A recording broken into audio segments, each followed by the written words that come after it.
Hello, and welcome back to our series on stress management.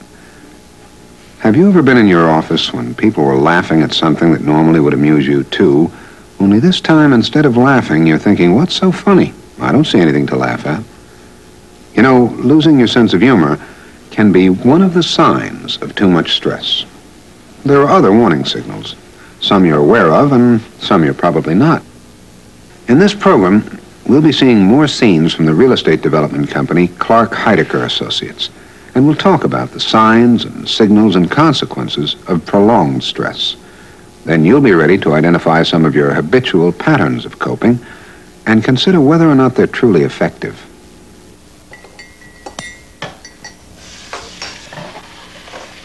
There's a chance here to really help his cause. Ball 2 outside. Slater's getting behind on a pitcher, and it's a bad business to get behind on anybody. Slater delivers. There's a long drive to left field. Way back. Butterfingers does it again. I'm sorry, the pitcher just hit a home run and the crowd went insane. Is everything okay, honey? Is everything cool at work? I think so. I thought I got a lot out of the way today, you know? And by the time you get the rest of the stuff out of the way, you'll be headed into the grand opening and driving yourself into the ground again. No. Kevin, I know things have been hectic, but I'm okay. Mm-hmm. It's going to get wild when we get close to opening, but it's not like the last time. If you say so. I'm ahead of my quota. I'm not traveling. Come on, you remember what it was like 6 months ago. I was... Impossible.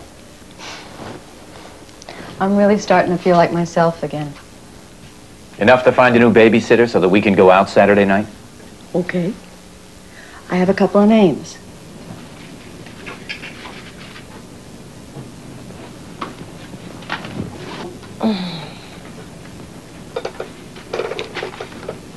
Good night. You going home? Yeah. You? Eventually. What's Maureen's married name? Davidson. Right, Davidson. What's her last name? It's, Hello? Yes, she is. Hold on.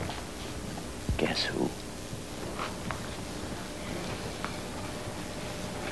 Hi, Linda.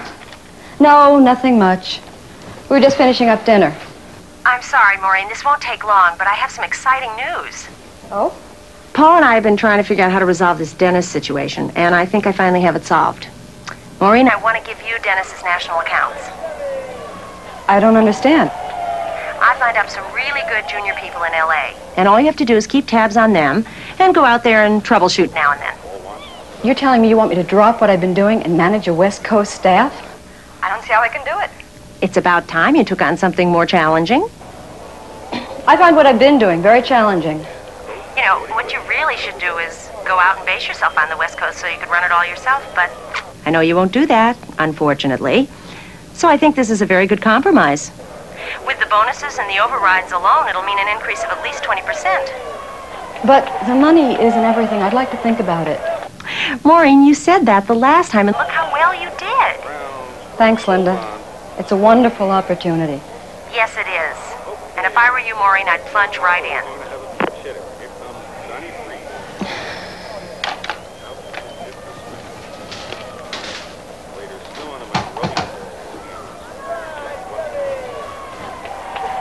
You off the phone? Mm-hmm. You think it's too late to call Nancy? Nancy? About her sister. The one who babysits. Kevin, would you call? Why don't we just forget about it? Stress is a totally pervasive phenomena. Aspects of it are positive, aspects of it are negative. The major governing characteristic of whether a stress is good or bad is its duration. When we're under stress for too long a period of time with no relief, unrelenting stress, that tends to be negative in the sense it produces ill effects in both mind and body. It is not any single physiological response or any single stress episode that does you in, but it's really the repetition of a lot of these episodes. So it's not the rise in blood pressure today necessarily that is harmful, but it's the fact of how many of these are you having, how intense are they, and how long are they lasting. The big problem with developing awareness of stress, of course, is that we're distracted by so many things that are going on all the time. If we have a management job, it's almost guaranteed that our day will be filled up by many, many demands on our time. And it's quite a challenge for any manager to get control of his or her time and keep it. And so in this press of events, in this daily flood of things that are coming in and things that are happening, it's very, very easy to be pulled away from our attention to our own needs and our own responses. Paying attention to how you feel and what you need takes less time than you think. Think about the way you maintain your car. It takes a few extra minutes to check the oil, but you do it as a matter of course. You're sensitive to any unusual sound that may mean something's not quite right, so you can spot problems before they get serious. You take care of your car, so you can rely on it to get you where you want to go. So why deny yourself the same attention? Consider for a moment or two how you usually feel when you come home at the end of the day. Tired? Strained? That's natural. But then what? Do you wind down, start to relax, recuperate? And how do you feel in the morning? Ready to start the day, or are you still worn out from the day before? Well, there's an important difference between short-term stress and chronic stress. Short-term stress lasts for minutes, hours, maybe a day, and some of us thrive on it. But stress becomes chronic when there's too much of it, or it lasts too long with no chance for recuperation.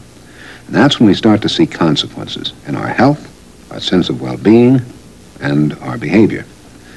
Chronic stress has very particular warning signs, and you can easily learn to recognize them.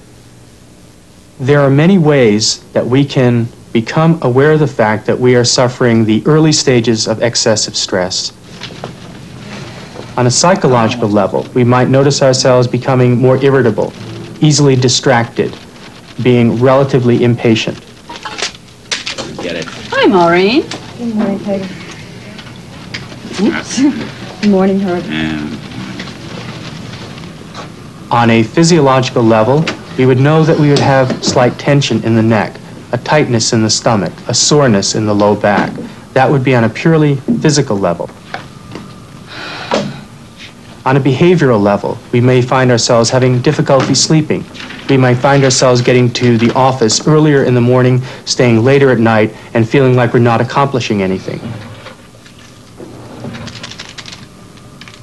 These are all a vast array of indications that we are becoming excessively strained, and we need to do something at that point to alleviate the strain upon ourselves and all of those individuals that work with and for us. The easiest way to detect a high stress level is really a loss of feelings of security and adequacy. That's probably the simplest psychological definition. It means you feel out of your comfort zone, you feel unprepared, you feel perhaps frightened, you feel anxious, and the notion is that things are not in place. Things are no longer quite in control. Yes, come in. Congratulations. What? Oh, word travels fast. Yeah, it's nice to get some good news for a change, huh? Yeah. Well, you really earned it. I can't think of anybody who deserves it more. Thanks. I guess I do. You don't know? I don't feel like I know much of anything this morning. You really saved Linda's hide. What? At the meeting the other day with Craig. After that mess Dennis made. It was a good thing she had your stuff to trot out. It wasn't all my stuff. Give yourself credit. If I were you, I'd be on top of the world. You know, sometimes I think about giving up accounting and taking a crack at the leasing end myself. What on earth for? The travel, the bonuses, the overrides. You're in for some big bucks. What does Kevin think, huh? I haven't told Kevin yet. No? Why not? Oh, he'll be very proud of you. It's a big job. Good going.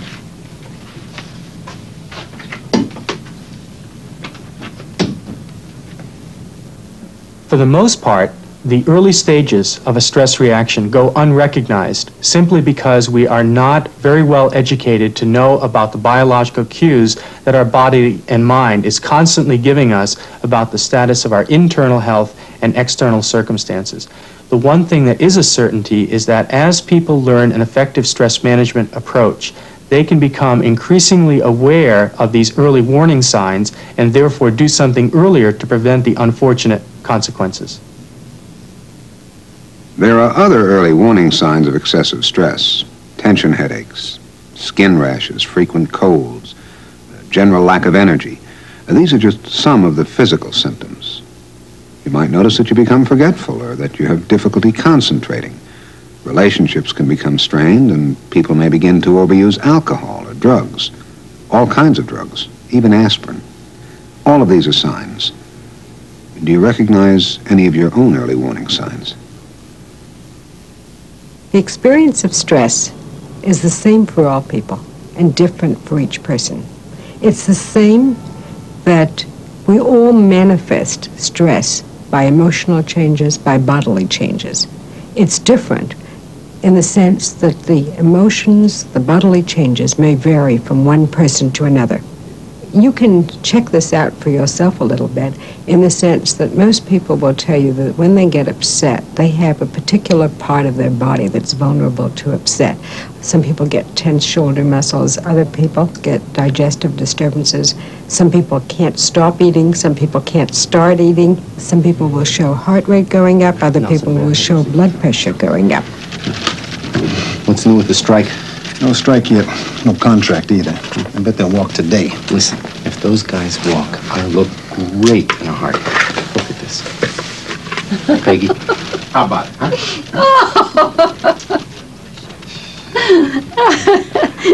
You have 3 messages from the contractor. One from Bill. He said the windows came in early, but they're the wrong windows. And Herb wants to talk to you. Why doesn't he go through Paul? Does he ever? We'll find out what he wants, okay? Thanks. Your wife said to tell you the car has a cracked block. Yeah, that's what I thought. What about Craig? Did he return my call? No. Did you remember to bring in those old reports for him? Oh, I forgot. Go on. Well, that's it.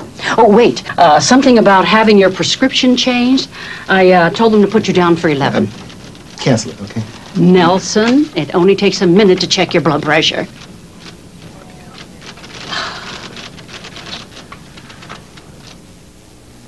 Each of us has a stress signature. Yours is personal, unique to you. And it doesn't appear in an instant or even overnight.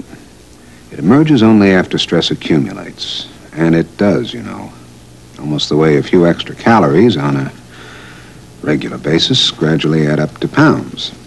Now, it may take the form of a physical symptom, like a backache or hypertension. Or it may show up in behavior. Some people tend to withdraw, become passive when stress builds up. Others get more active, aggressive even. Some of us get so time-pressured we become upset when we have to wait the last few seconds for a red light to change. Or we may become preoccupied. We may have trouble concentrating. Or fall into thinking patterns of doom and gloom. How about you? Are you experiencing signs of too much stress? In your handbook, there's a questionnaire that will help you to find out.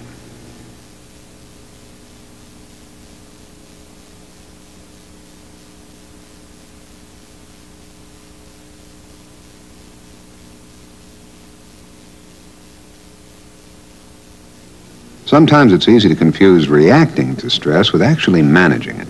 That's because our reactions may seem to solve a problem. We have a few drinks and tension is relieved. We become pushy and impatient or demanding, and we think that's helped us meet the deadline. But are we really managing our stress or just masking